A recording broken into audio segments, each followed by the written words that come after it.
Hi everyone, in this video I will show you how to do reverse transitions in CapCut. Well, this is a very easy tutorial. First, you just have to simply drag or import that video here on your CapCut.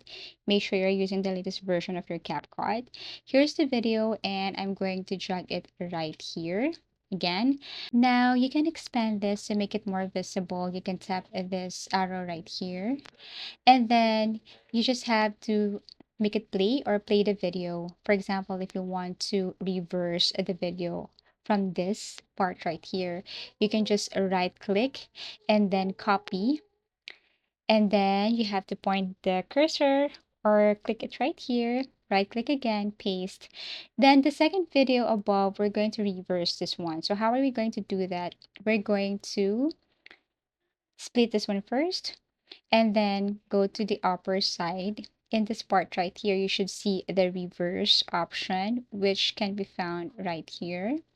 But you have to click, scroll down, tap on reverse. Now you have to wait for a couple of seconds or minutes. It depends on your internet. Wait for that. And once done, then you should see the result right away.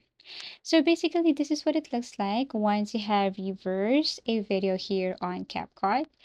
And actually, you can do that for the rest of the video. And as you can see, there is this reverse action right here. Now you can do that for the rest of the video. For example, I'm going to reverse this part right here. Just stop or split the video or look for a specific place right here or section right here. And then tap the reverse again. And this is the result. Okay. And that's how you easily do reverse transition in CapCut.